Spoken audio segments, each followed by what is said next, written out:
Simin, Erdogan ordered massive reprisals for the failed attempt to oust him. What was the message that he delivered last night, and has he delivered it successfully?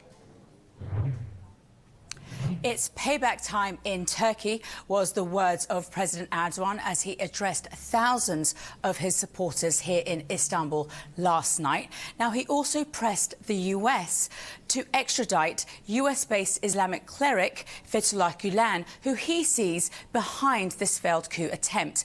Now, Fethullah Gulen is enemy number one for Erdogan since 2013, despite the fact that previous to that date, they did have a close relationship. Now, Gulen denies all connection to this coup attempt. The US, meanwhile, says that it'll look at all the evidence presented.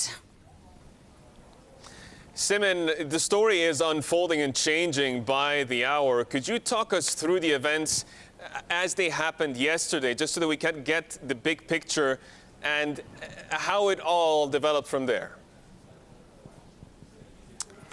Of course. So basically, yesterday morning, it all started where thousands of army officials and judges had started getting arrested. Now, in a huge crackdown that President Erdogan ordered. He has also said that there will be huge payback and people need to pay for this treason.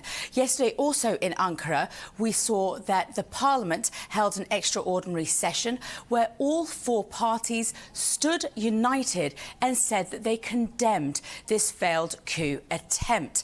Now, I also want to talk to you through a little bit about past coup attempts in Turkey. Turkey is no stranger to coup attempts. Ever since 1960s, we've seen at least 3 coup takeovers from the secular-minded Turkish army. However, since President Erdogan took power in 2002 as Prime Minister, the AK Party has managed to weaken the power's political strength here in Turkey. So this coup attempt was quite a big surprise. However, it's also worth noting that it was also only a small faction in the Turkish army.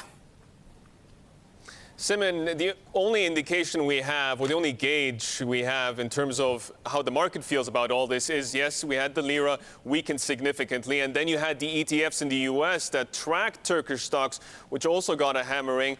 Turkish shares in Istanbul back online and back for trade on Monday morning. What's been the view as to how investors are going to react? Now, as you said, the Turkish lira plunged as much as 6% on Friday when we heard of the army intervention, and Turkey ETF trading in the US fell as much as 4% before closing 2.5% lower.